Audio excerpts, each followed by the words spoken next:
Hello. We are making a video with a new Play-Doh. And I want to make a Schreck Astronaut.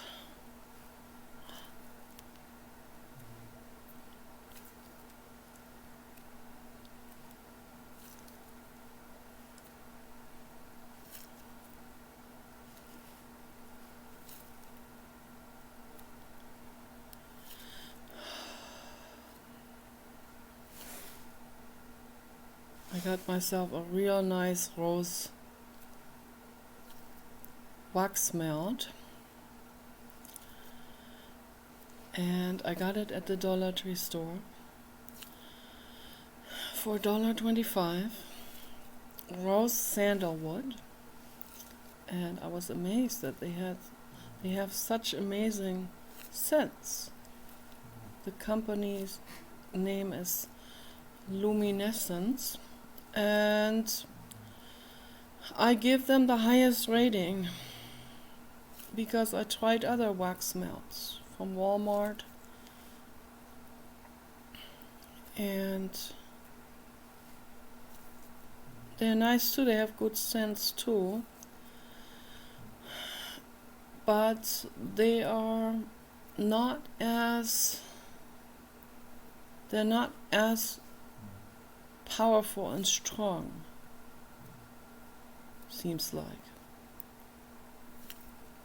The ones from Walmart are kind of transparent, which is also nice, of course.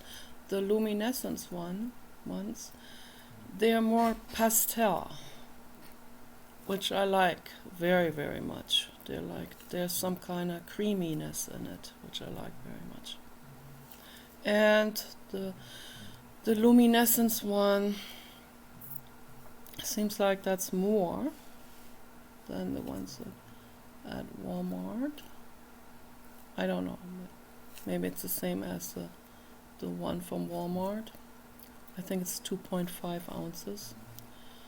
And when you take it out of the package, it comes out smoothly. The ones from Walmart don't want to come out of the package very smoothly. That's not a big problem or anything. But I absolutely love wax melts. And I must say that the ones from the Dollar Tree store from Luminescence, they have absolutely the absolute top-notch best perfume scents, fragrances in it. Top-notch. I mean, this one here, rose sandalwood, that could have been made almost like, that could have been made by that Japanese perfumer that makes fragrances for different companies, product that sell cosmetics. I always admire his amazing perfumes. I don't know if he would make something like this. This smells very much like Old Lady, but that's exactly what I was looking for.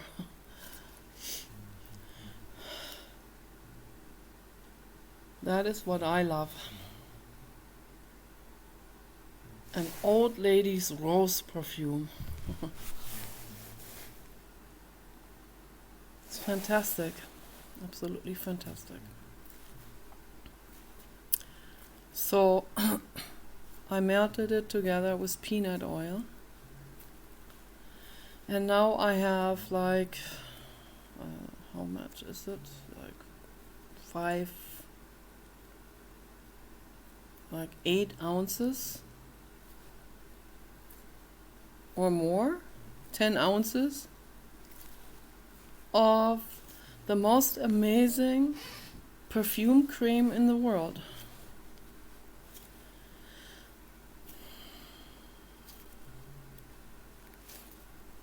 I use them also as hand creams. Works very well. Don't put it in the face though, because it will break out the skin, because it's fragrance scents, fragrance, chemical, lab created fragrances, which are never good for the face. But for the hand, it's perfectly fine.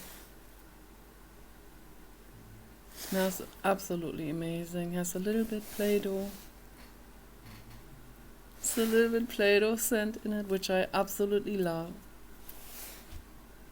And this smells so good too.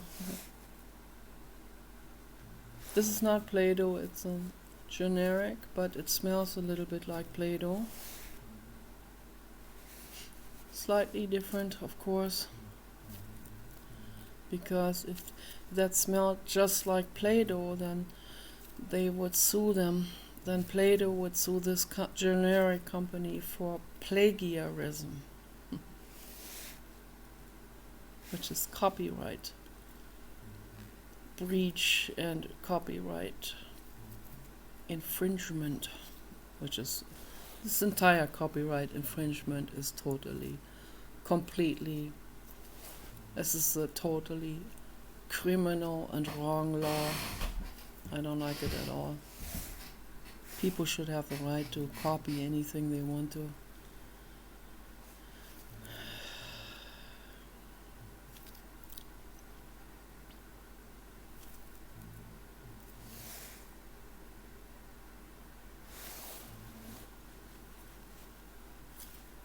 And they do.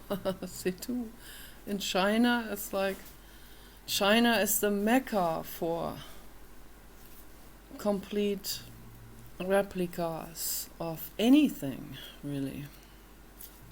And I'm perfectly okay with that.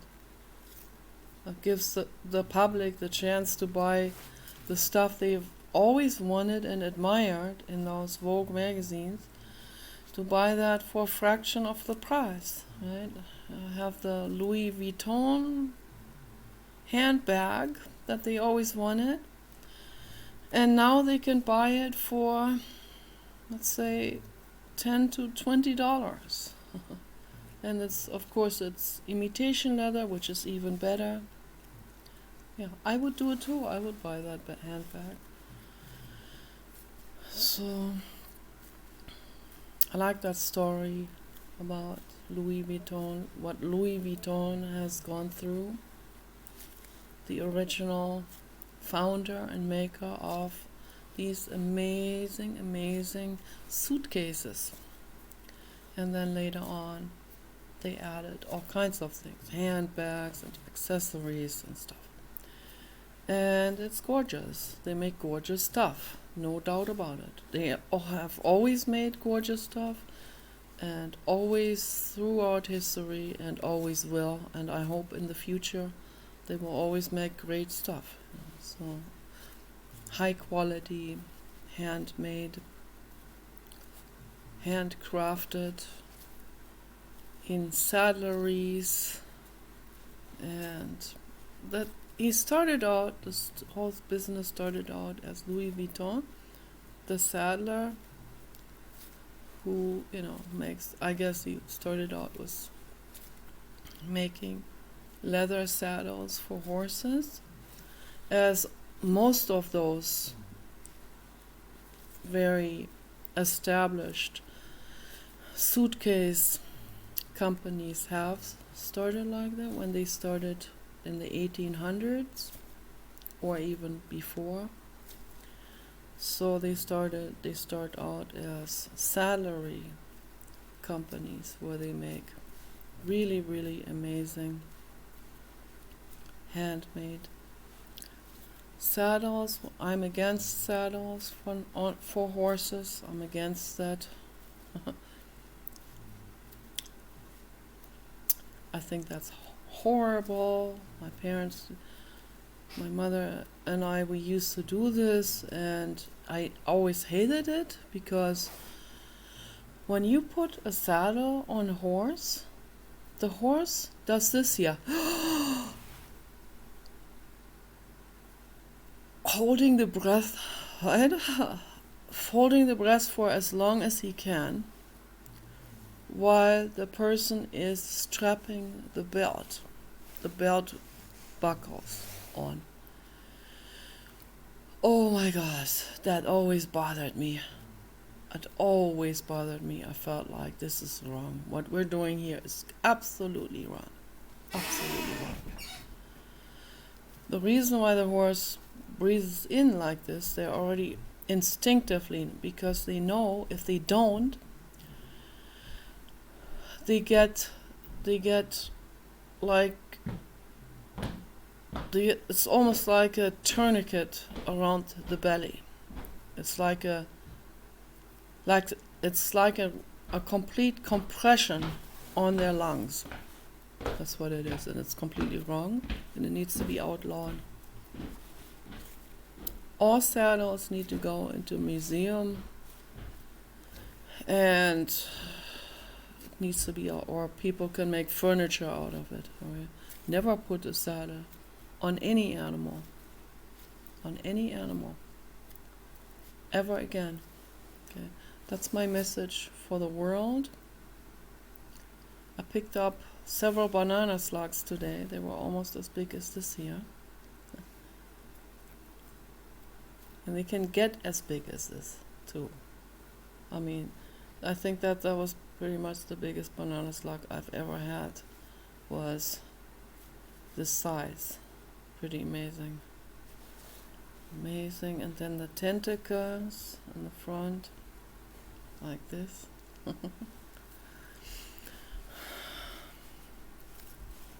And I always put the banana slugs out there by the compost area. There is a mountain of beautiful moss, like light green, beautiful, fresh, vibrant, healthy moss growing under that one tree.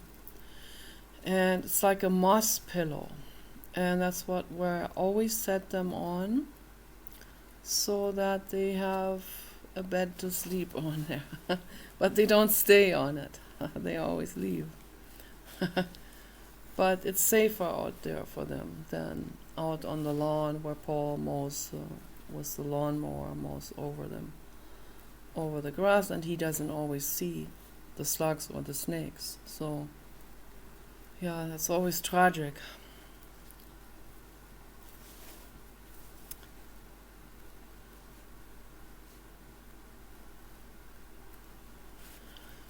So I always make sure that I pick up the dog dung, and I pick up the slugs, and I make sure that the snakes all get the chance to escape before he comes with the lawnmower.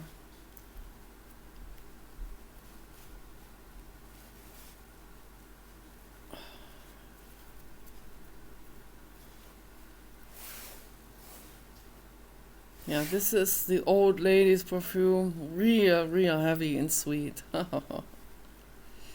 That's exactly what I was looking for, and I couldn't find it anywhere, not even. I don't even think they sell something like this as an expensive perfume. And this is how I like perfume. I like perfume creams. I like them oil and wax based, not water based, not real solid, not like waxy solid where it's like a lip balm or something. That's okay too, but I rather have them nice and smooth, so more like a thick cream. So that's how I like it. And that will last me for years, that amount, like 10 ounces of this stuff, wax and peanut oil together, melted together into this really, really, really smooth, amazing, awesome waxy cream.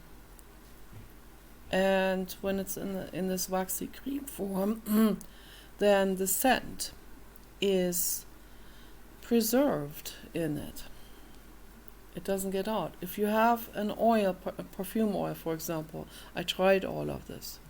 If you have a perfume oil in a roller bottle, for example, I bought a long time ago, I don't know, like 5 years ago or so, I bought, when we still had the Papa Dog, I bought a whole bunch of these really nice deodorant bottles that are like 1 ounce to 1.6 ounces. They have different sizes, and those are nice deodorant roll-on bottles in white, and they are skin safe and environmentally friendly plastic, so very nice. So I put all of my perfume oils that I had bought in the past, I fill them into those bottles, and that's very easy to apply. And it has a screw-on lid, and that keeps it preserved pretty well. But I noticed that if you have perfume in a wax-based, like in a wax-based cream, thick, very heavy. Not as thick as lip balm, because then it's difficult to get out. But very, very thick, you dip your finger in and you have to dig a little bit in, and then you get your waxy cream out like this. That's the perfect consistency. And the way you do it is you put 1 wax melt into, let's say, a ceramic bowl. You put that on the stove, but make sure you put it on very low temperature, but just enough heat to light up the stove, where it doesn't take too long in between lighting up, and so that it doesn't immediately start boiling or something, but where it's very gradually heats up, and heat it up on the lowest setting possible. So it just takes a little bit more time, but we need to be patient with this. So, and don't leave that unattended, stay with it. And then you put a carrier oil into it, like peanut oil or soybean oil, which I have at the other house. I have peanut oil here. And the peanut oil is thicker in the consistency. Either one is good. And you put about to 1 part of wax melt. The wax melt, that says 2.5 ounces of weight of the wax melt. You put about, I'd say 3 to 4 times as much oil in it with the wax melt as the amount of wax melt.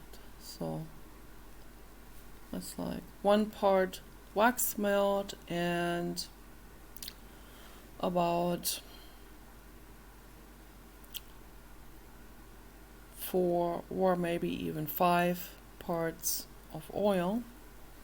I don't measure it. I just go by eye measure. It's not that critical. It can be a little bit thicker or a little bit fluffier, so it doesn't matter. So you let that heat up together. You stir it up. I like to use sticks, branches from the trees that have, where the water has evaporated out of it, and then I stir it up. And I don't like to use metal utensils, so I like to always use the tree branches. That's so much better. I'm also planning on making some utensils out of tree branches, and this one smooth blackberry hedge plant that we have out there that makes these amazing, really, really long and straight and very thick and smooth stems. They almost look blue, and they're very smooth and powdery on the surface. Very, very nice. Makes great sticks for stirring anything you're making, from cosmetic to food items. It's very good to have those. So this is good now. Okay. So yeah, and you melt this together. It takes a few minutes, and then once it's all clear, you can look into it, where it is more transparent. When it's heated up, it looks more transparent, and you make sure there's nothing in it. There are no ants in it or something, or particles from anything, splinters or whatever, or there's no more wax splinters in it. It has all integrated and mixed with the oil, molecularly mixes with the oil. And so then it's once it's all liquid and clear, then it's done. Make sure it doesn't boil. It should never boil. Just hot enough to melt it together. And so once that is clear, you turn the stove off, and you take that soup bowl and you put it onto a safe place where it can cure and harden. And I always like to let it harden overnight. That is much better. It's better to do it here at this house than at the other house. At the other house, Paul is always in the kitchen. The kitchen is just like a one-person kitchen at the other house. It makes it very difficult. This kitchen is nice and big, and I have my own countertop on the right side, and whatever I put there, he's not allowed to put anything on there. And of course, the water from the sink doesn't splatter over there, so that's very good. And then it can sit there overnight and harden. And so today I made it yesterday. Today, after taking a shower, I went there and I picked up my new perfume cream that I made. 8 ounces, my God, it's amazing. And it's in a ceramic cup, like a mug with flower pattern on it. And I put that into my bathroom in the cabinet. And in this wax form, it retains the perfume. It really does. It retains all the fragrance. The fragrance does not evaporate out. It's very, very nice to have that. I absolutely love it. So this is the Schreck Astronaut. Yes.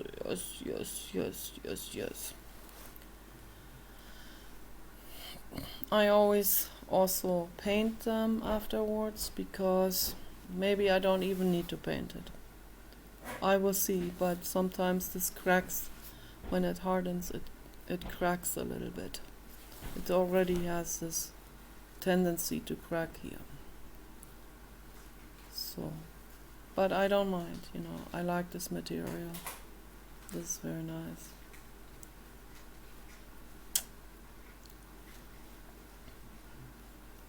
When I paint it, then I can fill in the cracks, and it also gives it more durability.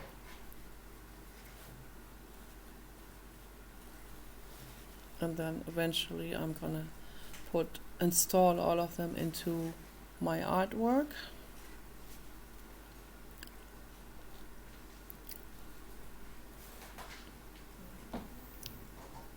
It's nice. This is nice. So nice is this. I love heavy rose perfume. Oh, gosh, I love it, absolutely love it. It smells exactly like my grandmother's perfumes and lotions and cosmetic and powders, very powdery. It smells exactly like her powders and her perfumes and soaps and even lipsticks. You smell like that. Very deep and very powerful. And very old-fashioned. I absolutely love it. Like 1920s retro style. Absolutely love it. Yeah, she was a 20s girl, my grandmother. In 1920, she was 20. That was the roaring 20s. But she was not a party girl. She was a good girl. Very good girl. Good woman. She loves animals. I love her. I miss her. Her name is Auguste. Like August. With an E in the end. Maybe she was born in August. I think that's what it is. I think so. Same as Paul.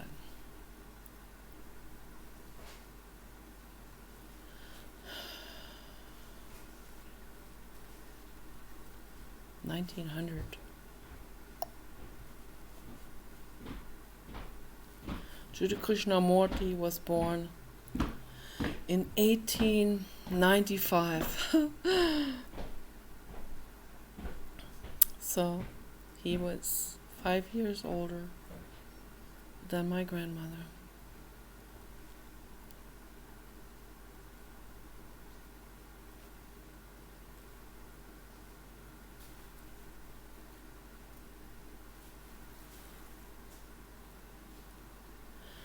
And Anneliese was born in 1921. Yeah. So that was the very next generation.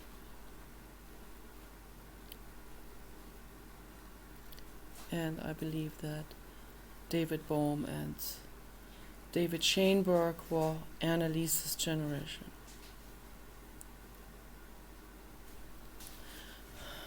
The roaring 20s generation, the 1920s babies.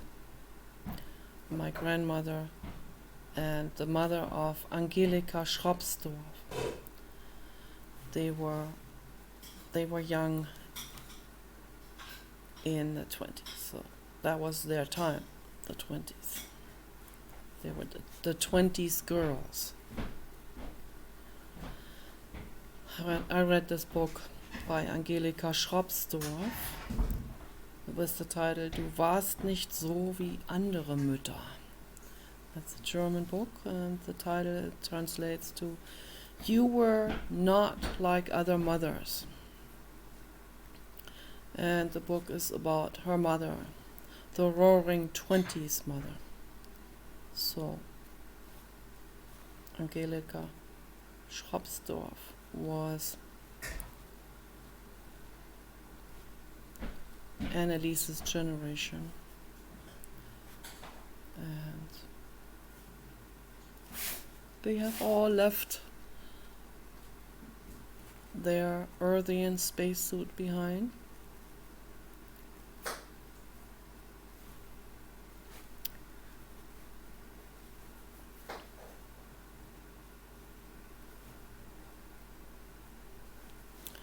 And they all come back later in some other form. Angelika Schropsdorf was a very good woman. Loved animals. She was Jewish and I think half Israeli. Her father was Israeli. So she went to live in Israel for several years. at the Red Sea, I think is what she said. She had a house there, and she didn't like it at all. She said the people there are not nice. They're not very good with their animals. So she came back to Germany, and after the Second World War, and everything was cleared, and I guess later in the 60s or so, she came back to Germany and to Berlin, and she lived there in Grunewald, which is the real expensive area. And she said she was glad to be back there. She rescued a few animals from Israel and brought them with her to Germany. And one cat ran off, which has made her very sad.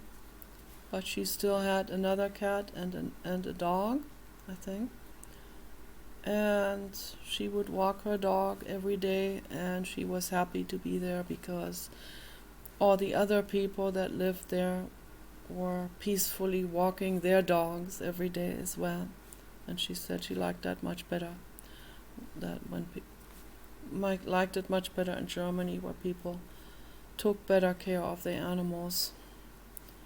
But those were the old times. Okay. That was the time when I grew up in Germany, and those were different times than it is now. I'm never going back to Germany because Germany is not what it was when I grew up there.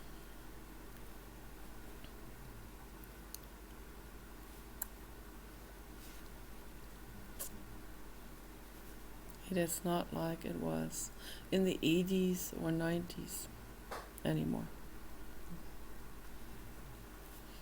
And I'm an 80s girl, so my party sort of socializing era where I made a lot of mistakes, that was in the 80s.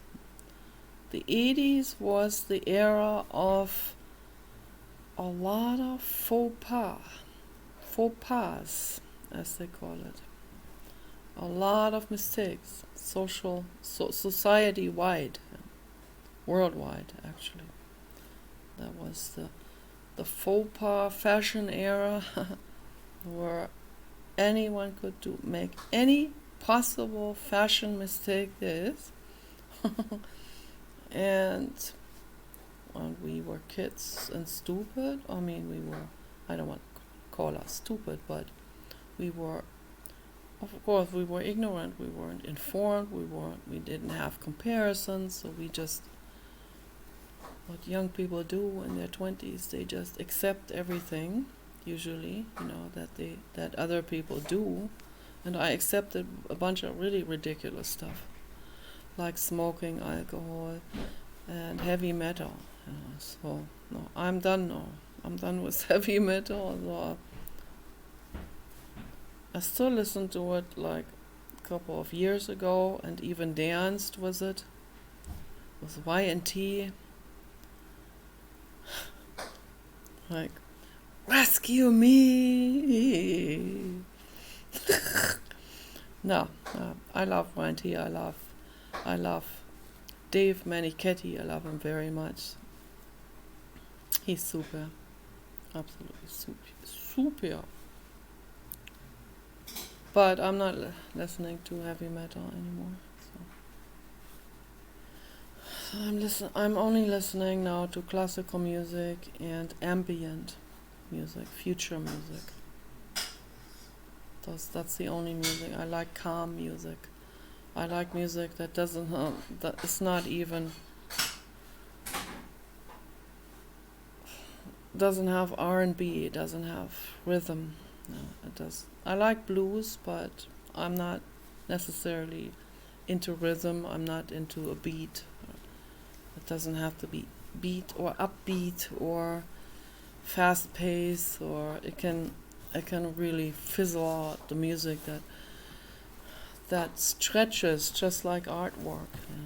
It's music that is super calm. I have to take, yeah, let me take this. No. Oh no, I can't get this now. I'm sorry, no, I'm sorry. I'm sorry, I couldn't help you, no. He's on top of the sleeping bag, but that's not what he wanted, but he doesn't know better. But I can't get this out now from under him. He's too heavy. So I have to do it later when he gets up. Yeah. The short-haired dogs, they like to be covered because they get cold. But we have the heater on, but still, it's better to cover them. Yeah, I like CBL, carbon-based life forms. That's my absolute favorite future music group. They're two guys from Sweden that are making this amazing music. It's healing music. It's cell healing music. And this is cell healing artwork. That's true.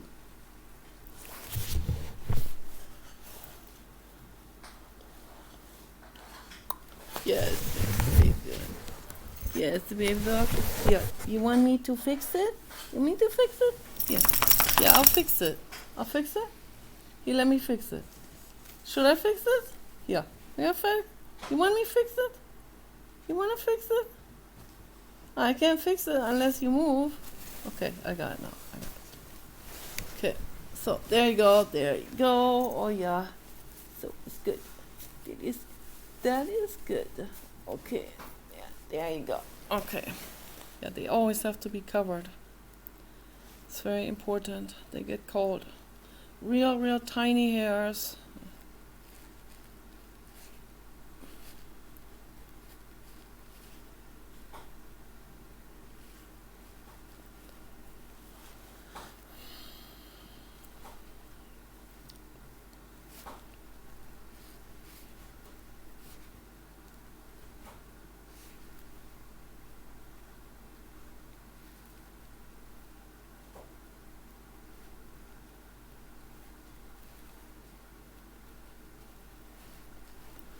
Alright, what else did I want to talk about? Oh yeah, they took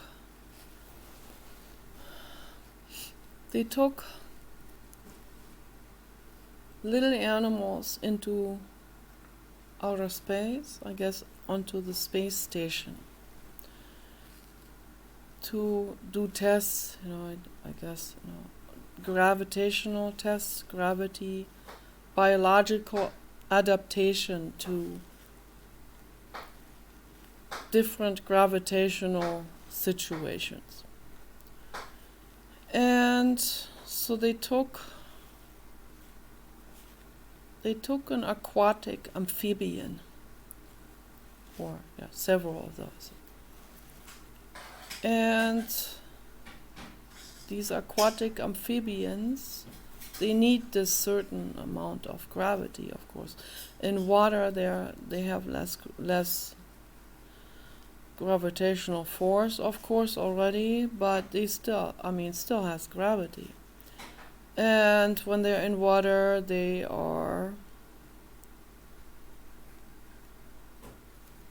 know how to turn around, and they know how to adjust themselves and all of this and come back to the surface.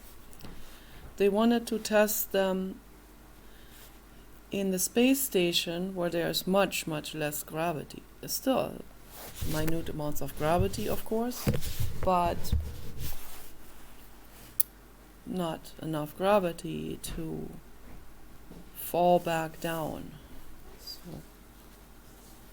So they would float also even in the medium water, and there was they lost kind of their orientation.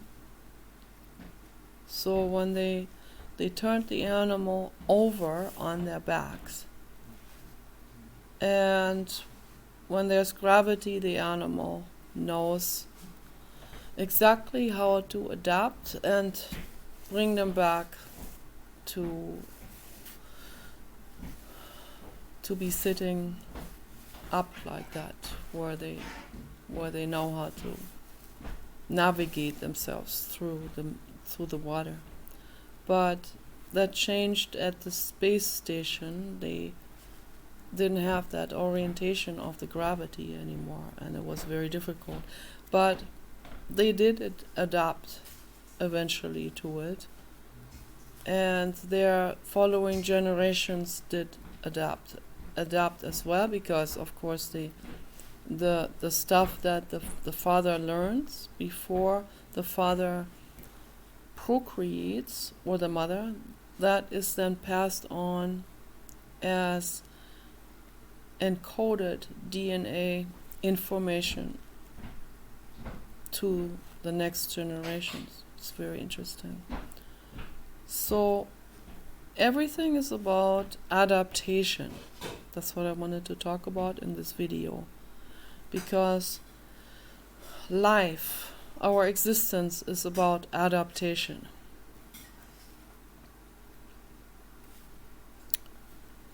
We have different methods of coping mechanisms. These are adaptation coping mechanisms, of course. Not all of them work very well.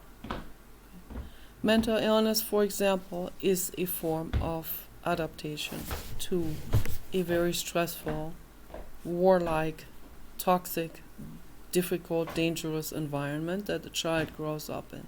Okay. So mental illness can range from anything from withdrawal, from not wanting to talk to anyone, from extreme shyness, to creating their own reality in their head, which I did. That was my thing, because I'm an artist, so I make my own reality, the one that I like, the one that's better. So, and if someone disobeyed with that reality around me, it made me get into a temper tantrum. So that was my coping mechanism. That was very mentally ill, and there's no judgment in it. That was my coping mechanism to deal with that situation. Yeah. And different people have different coping mechanisms. That has to do with genetics also. Some people become very quiet, and they'll do everything the other person wants them to do, because it feels safer to them to act always in accordance to the social consensus, whatever society agrees on, or the majority of people agree on. They will adapt to it, even if they know the society is wrong. They will adapt to it. It's another coping mechanism. Some people will say, "Oh, these people, they must be really, really stupid," or something, which Paul tends to do. Paul is very judgmental. That in itself is another adaptation coping mechanism that doesn't work. So, but they're not stupid. Those people, they're mentally ill. They're acting according to the DNA that will give rise to this particular behavior under this particular situation. So they don't want confrontation. My mother was someone like that. A Stockholmer, okay? Stockholm syndrome ties into this. Anosognosia ties into this. Denial, heavy denial. Biological depth denial. Denial that goes very, very deep in order to avoid confrontation, in order to, and that's all of this unconscious. These people are not consciously aware of it, of what's going on with themselves, psychologically and physically. And according to their biological mechanisms, brain mechanisms, and coping mechanisms, and denial mechanisms, and so on.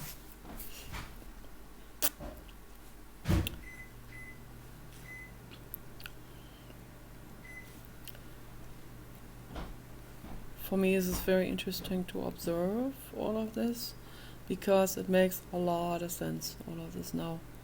So I didn't really judge these people so much. We tend to judge these people when their behavior is in conflict with our own beliefs and coping mechanisms, right? Then it becomes a conflictuous situation. So, but I have definitely asked these questions. Why are they doing this? Why did my mother react like this? Or why does she want to avoid confrontation? Even if something is more important than that, the avoidance of confrontation. Sometimes the situation asks for action regardless of whatever someone's coping mechanisms are. I mean, sometimes we have to, like when someone is in danger, you have to finally speak out at least in that moment, but a lot of people can't even do that. And one tends to judge this, and I understand why, of course, but ultimately these people they're in a trap of denial and adaptation coping mechanism. It's a trap almost. Yeah.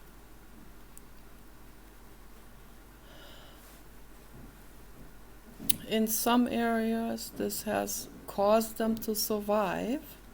Like, for example, Stockholm syndrome has passed on to other generations because the people that obviously comes from Sweden. This is very Swedish characteristic. Love your enemy, like the teachings of Jesus taken to another level, sort of. The reason why that has proliferated in Sweden is because it caused them to make it to survive different situations, like, for example, invasions from other countries and so on. And the ones that were really complacent and always loving towards even the people that invaded their country from other countries, from the more violent countries, then the ones that were complacent and loving, they were fed through and they survived. But then others didn't survive. So it always depends on the situation. Whatever is passed on to the next generation, and then will be passed on in this way too, in a specific characteristic or even a specific trauma and experience and biological understanding of something, like an algorithm, almost like, something happens to this person and the brain goes, if this, then that. So if this happens, then this will always result into some generalizations, sort of, that can be passed on with the DNA. It's astonishing that this is the case, but recent scientific research in this area has proven this to be true. So it's very interesting what's going on. But we also we're not a complete mechanistically functioning, reacting living being, some people tend to be more reacting than others. Some people are more critical thinkers and they think things through, and they weigh things out, and they are very quick to question also their own family. So some people, that's not the majority, that's only a few. Most people will not question their family or their group or their peer group or their society. And that has to do again with this coping mechanism. It's a form of Stockholm syndrome, actually. What happens right now with the Democratic Party is the Stockholm syndrome type of thing. That doesn't lead to anything good. That's a dangerous situation. So that's why I urge people to be very, very critical thinkers and even go against their own Stockholm syndrome mechanisms and think things through instead of just giving in to someone who invades their country or their house or whatever, because you have to protect your family. That's when you have to, that's the moment when you have to question your own tendencies and your own reactiveness in very specific ways. Question that. Why trust everyone? Why be so trusting? Don't be so trusting. Don't do it. Not a good idea. Yeah, we're all human, and no, we're not all human. I mean, yeah, okay. Technically, we are the Homo sapiens species, right? So Homo sapiens is the general term for that. That doesn't mean that we have to trust everyone of that species, right? Obviously, there are some very, very dangerous creatures among the Homo sapiens. And it is very possible that this species can split off into two and even more. And it is obvious now, scientists have found that there were many different types of hominid people before this particular it's very, very particular branched off. There were different types. Neanderthals and Asian Neanderthals were just two of several of like 10 different species of hominids that were walking upright and that were making tools. So I mean, just to look at the orangutan and where does that animal live? In Asia, okay?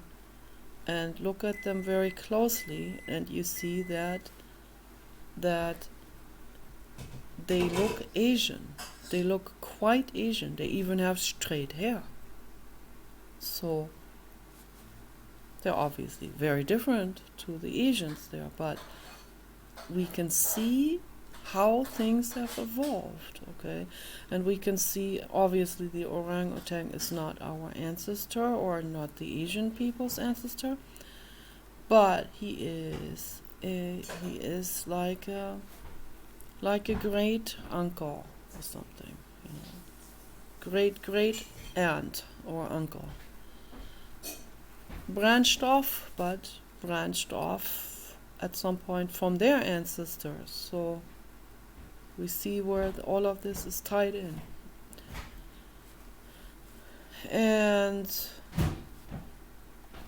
that's why I don't want to buy any more products that contain palm oil, because the palm oil comes from Indonesia, where the orangutans are living, and the people there that are harvesting these palm fruits from the palm trees, they're harvesting this to make oil, and they obviously generate very massive amounts of this very good vegetable oil. Obviously, here's the problem: they invade into the habitat of the orangutan families, and the orangutan families are still loving. They're very peaceful great apes, very, very peaceful, and they like it when tourists come and give them a bunch of bananas. They like that very much, and they're just like people, just like people, just like people. They don't talk. They have different jaws still, much bigger jaw and all of this. They can make these refined sounds, but that's just like the species that other humans have come from. Okay, very similar species that all of us have come from, evolved from very, very similar species as all of the great apes on Earth. And the orangutans, they live there with their families. They're very family oriented. They carry their babies on them. They'll never leave their babies unattended. They're very good parents. Very loving. They're very loving to people. They even give people, shake hands like this. They have never been taught. This is obviously, it's very interesting. Shake hands, this is an ancient pre-human behavior that comes from our ancestors, passed on through generations to our species. And our species, I say our species, this is a species that is about to split apart into many other species again. Because we're not all the same, okay? We're very, very different. Asians are very, very different to the other ones. The European types that come from the European Neanderthals. I have a lot of the European Neanderthal in me. At least 4%, I'd say. I haven't done the test, but I can tell by the way my body is shaped and my face. And they were very peaceful people, the European Neanderthals. Very intelligent also. They did everything meticulously, and they were responsible living beings. And then the nomadic tribes from Africa came in and killed almost all of them off. And the ones they didn't, they killed all the males, mated with the females became their slaves. Big old recurring loop situation that went on through history. And then there are people that are still they're still in favor of something like this. That's very psychopathic. So no, we don't want to be in favor of this. We want to pay close attention and not allow this anymore. If we want to become a type 1 civilization, wokeism and democratic social values stand square in the way, like an obstacle of becoming a type 1 civilization. I can't believe this is already an hour long. Wow, this is amazing. So yeah, that's why I brought this up, because I wanted to talk about adaptation, how important adaptation is also psychologically. Adaptation, but in a very conscious form, not in a reactive, unconscious form. So it's time that people start to introspect. They look at their issues, they look at their ancestors' issues, they look at their culture, as they call it, and ask some real serious questions. Is this culture ethical? No. The cultures of humans are not ethical. Okay? Some cultures are much more unethical than others. But I don't know any culture that has ethical traditions. They eat meat, they hunt, they do all kinds of things. They exploit and they think that's their culture. That's not type 1 civilization. No. Type 1 civilization is the beginning of the Buddhist mind state and way of living in the way Gautama Buddha has talked about. Not in the way that it has been made into a religion. We have to pay attention to this. So just because someone has adopted to that religion does not mean that they have understood the teachings of Gautama Buddha. So that has to be said. Be very careful about religion. Religion is mindless repetition of what someone else has said. Don't do mindless repetition. Do very critical and very alert listening to teachings, particularly Gautama Buddha, should be whatever is out there that you can find, particularly Jiddu Krishnamurti, because it was the reincarnation of Gautama Buddha. Okay.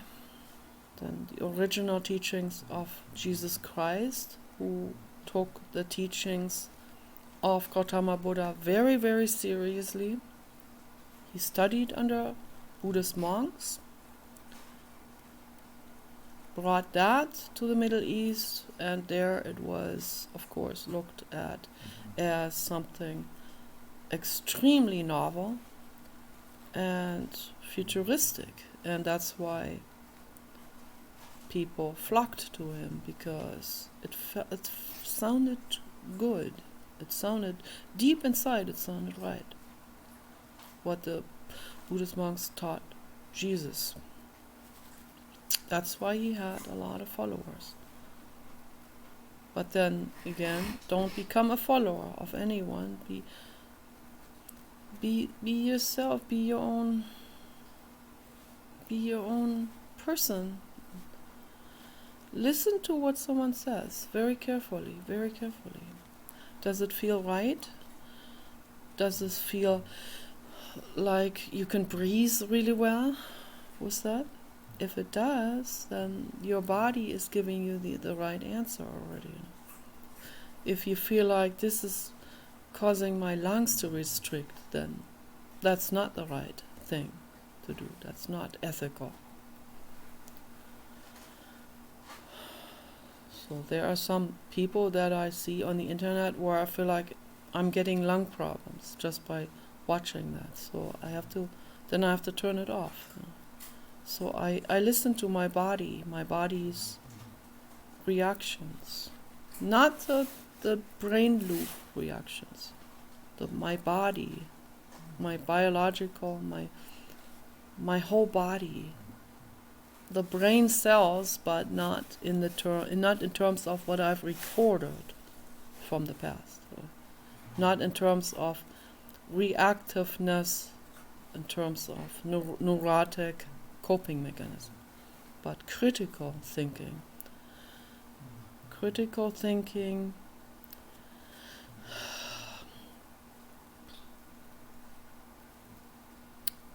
and thinking things through and listening into your body and seeing how that feels to you. Does it feel good? Then do it. Is it ethical? Does it cause suffering? No, then do it. Making artwork causes no suffering, makes the world a better place.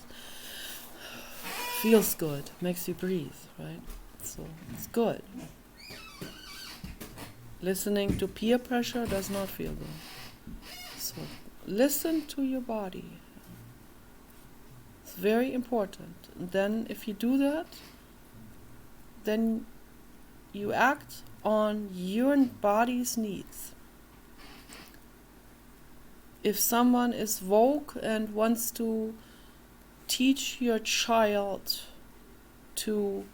in school, with mandatory school literature, wants to teach your child to go to a plastic surgeon and have a gender transformation done, then you as a parent cannot be democratically adopted and woke and peer pressured anymore. That's your child. That's your child's body. That's your child's life. That's your child's well-being. You say no to that school that teaches that. Do not send your child to that school. Okay? You do not allow your child to be peer pressured, and they're very vulnerable to peer pressure, the children. Do not allow that. You take your child out of that kind of setting and you educate your child on natural healing, and you can tell your child you can be whatever you want to be. You can be gay, you can be straight, whatever feels really true to you, Don't go by what other people say. But you cannot mutilate your body, okay? You cannot, ever. You need to love your body. You're coming in this body, for some people it's rough, okay? There's no doubt about it. Okay? There are people in between genders, there are people that have the gender of a woman in the brain and the gender of a man in the body, or vice versa. And these people, obviously, when they have that really strong like this, then, of course, they have already done it for many, many years. They have been wanting to change their appearance. That should not be allowed, even then. You come into this existence with this particular situation, that's your school, okay? That's your soul school. It's rough. It is very rough, okay? These people need counseling. They need a lot of therapy with that in order to be able to live with that situation. And they can. There is a holistic solution to this, to live with this. A man who wants to be a woman, he can let his hair grow, he can wear whatever he wants to wear, okay? Girly clothes, whatever. Do not mutilate your body. Okay? Do not. Ever. Don't do that to yourself. Okay? Learn to deal with this. Learn to adapt to this. You can. A woman with a male brain, I've seen this on YouTube. I couldn't believe it. I mean, I'm not judging. It's hard to believe. That is so incredibly foreign and different and alien to me, How a woman can have her breasts removed. It makes me want to cry. How in the world? I watched this red-headed, beautiful, stunning, athletic, red-headed girl. I don't know, she was like 17 or something. And she was making YouTube videos, and she didn't like being a woman. But she was, I guess that was before the Biden administration.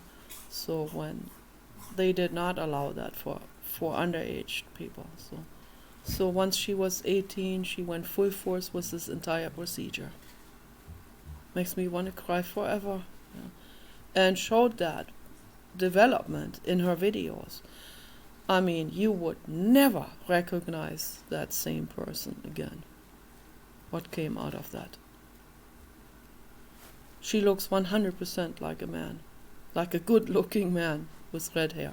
That's what she looks like now. Okay. And I will never call her he or him. Huh?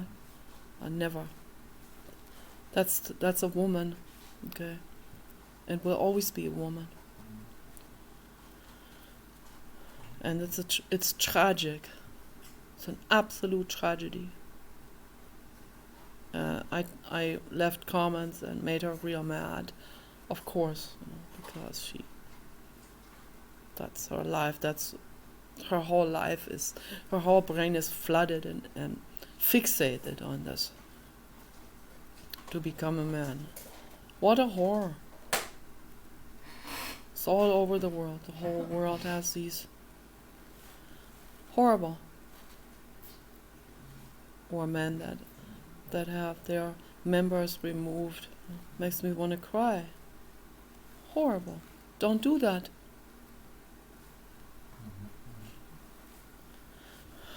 Don't ever do that.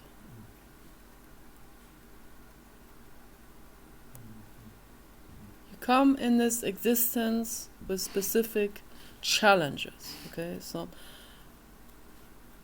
trans people or people that are in between genders, that's that's the roughest that it gets. Nobody should ever make fun of those people. Okay. It's not their fault, okay? That's a real rough life. Real brutal. And they need therapy, they need counseling. But they should not be allowed to mutilate their bodies. That needed to be said. Okay. So, and then other people come into this existence with a specific brain, like with Asperger's, like Elon Musk, and my friend Sandy and I come into this existence with extreme heightened sensitivity. And Asperger's were, I don't call this autism. I don't see that this is a form of autism. Some people have removed it from the autism spectrum, which I agree with. It should not be on the autism spectrum.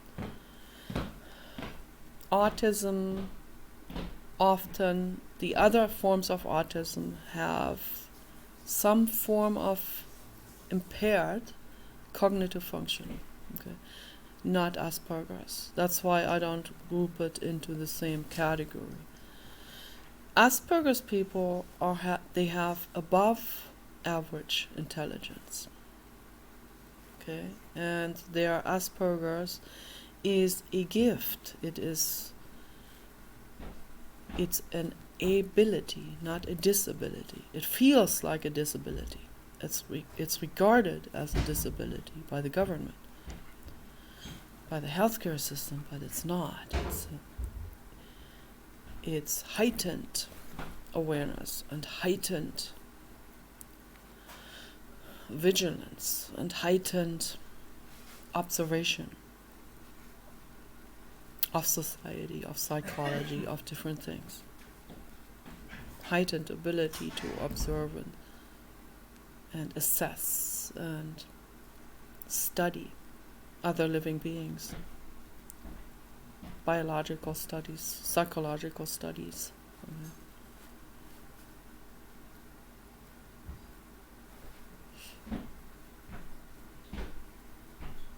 But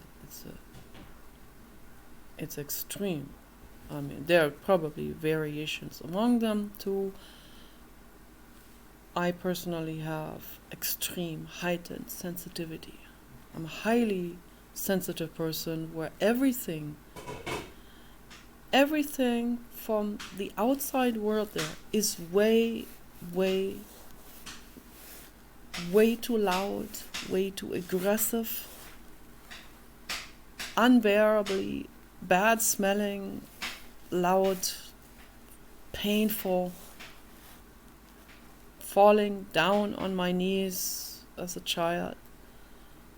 I would cry and cry and cry. I bump myself, I cry, it's like, that's a challenge. It's a very challenging existence too, There are people with many different challenges. There are people that have criminal brains. They can also make the conscious choice of not being criminals actively. Even with that brain, they can make that conscious choice. Dr. Sapolsky argues and says that we don't have free will, that everything is just puppeteered by our DNA and our biology. I disagree. He's right about a lot of stuff. Obviously, a lot of that stuff shapes us. But if we become consciously aware, this is a process, This has to be acquired. That's a skill, to become consciously aware of our tendencies and reactiveness and so on. Then we can say, okay, this is my brain, this is my challenge.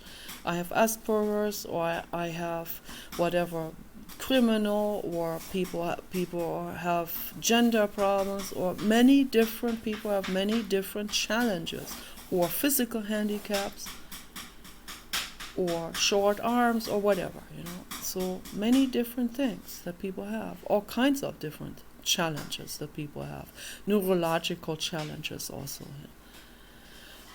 So where people feel like always feel like they're some kind of imposter.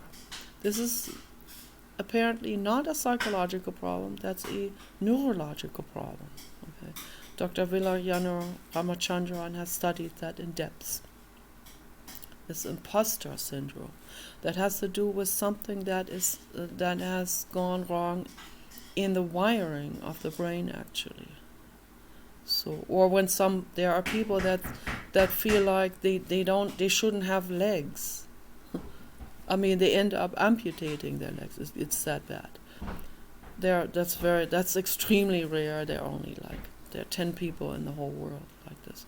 But these kind of weird things exist, and those are neurological disorders, not psychological, not something that is acquired through trauma. That is genetic. Those are genetic problems and anomalies in the neurological system, in the brain also, particularly. And Vilayana Ramachandran studied this, and he found out that our brains, and they find out these things through people like that, where they do fMRIs, and they find out that there are areas in the brain that are actually that are sort of like a blueprint for our entire functioning body.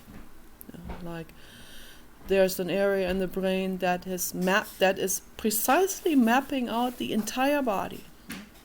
When that area in the brain is somehow there's some kind of alteration or accident or chemical problem, maybe the mother was an alcoholic and caused some kind of fetal developmental stagnation where that didn't fully develop, or it's genetic, or could be all kinds of things that cause this blueprint representation of the whole body. When this blueprint of the body does not recognize legs, or where the part where your legs are mapped out, if that part for the legs is missing, but they have legs and they walk, and the legs are functioning and everything. But this blueprint is missing the legs, does not map out the body, let's say, past the above the knees or something. These people end up having it amputated exactly there where it is begins to be missing in the representation field in the brain. That's how serious this is. And these people should not be allowed to amputate their legs, even though it would feel right to their brain, right, to do this. Because the brain doesn't recognize legs. So then they feel like their legs are an imposter, actually. This is also weird stuff going on out there. Real weird. But they should not be, just like the trans people, they should not be allowed to cut something off from their body that is well and functioning. And, that's your body cells. That's alive. That's you. That's part of you, whether you feel it in the brain or not, right? The brain can really trick the person into believing all kinds of things like this, where it feels like an imposter, or where people feel like their parents are imposters. My dad had something very strange that falls into this category, and now I just thought about this. I never thought about this before. I'm making the connection right now. My dad told us that when he was a little boy, he suffered a great deal under anxiety and fear that his parents could be criminals. And they're not criminals, never were criminals.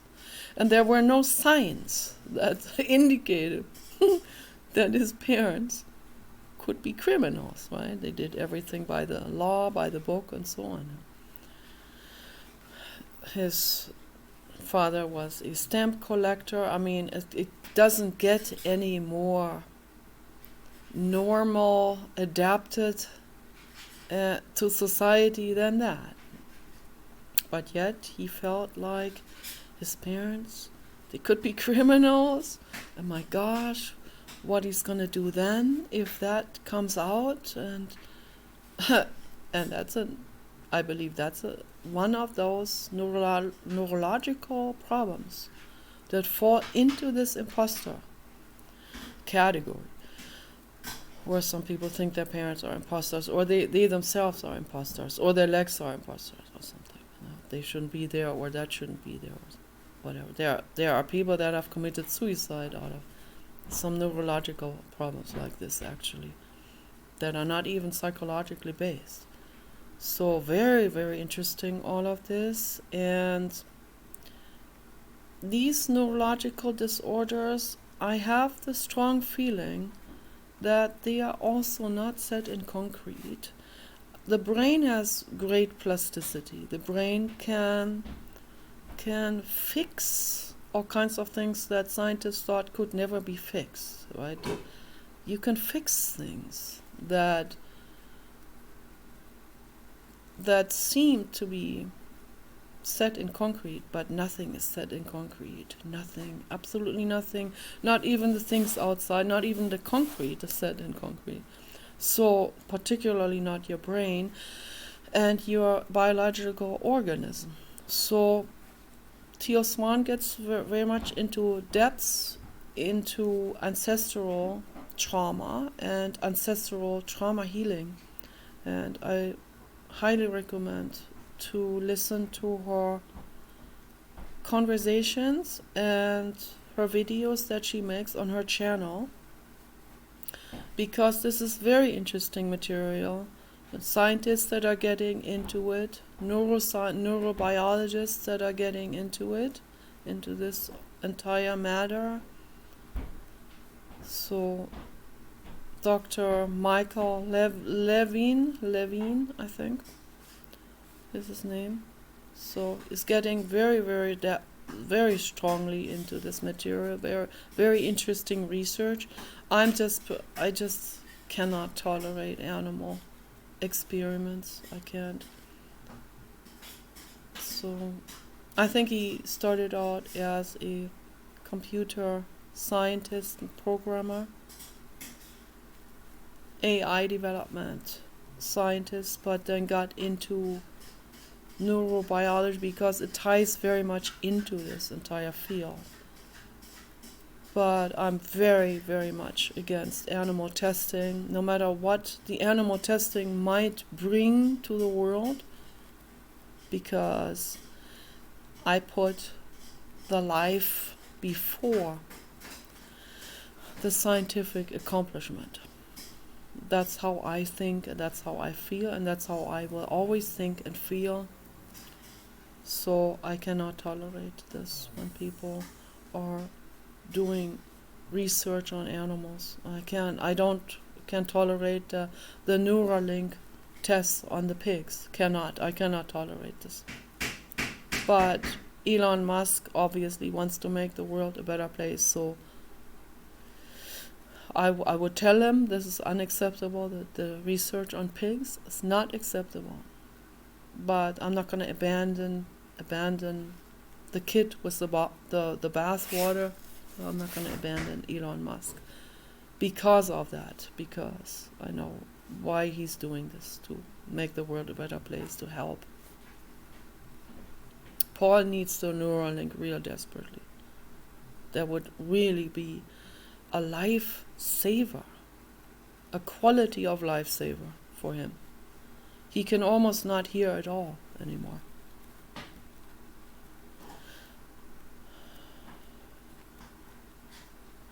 But he could fix a lot of that stuff if he listened to my health advice. But he doesn't. He can fix a lot of stuff holistically. You'd be amazed how much you can fix. But the thing that I'm very, very urgently pressing people about is you must accept your body the way it is. And you come into this existence with a specific challenge. This is a school, and the school is there for you to grow with that and learn with that. Okay, that's what this is, why this is there. Okay, it's a challenge. Grow with it, learn with it. My mental illness, my hypersensitivity, it's a challenge for me to grow and learn with this. Okay, I figured out now for myself, for sure, how to deal with this. Holistic approach to healing, to health, with food, with herbal teas, different plants, breathing, yoga, meditation, calm music, animals, nature. And when things get very, very tough, mentally, trauma comes up and all of that, sit with it and cry through it. And that's how you deal with it. And that's the only way to deal with it. And it works 100%. I am proof of that. So, peace and love for all living beings.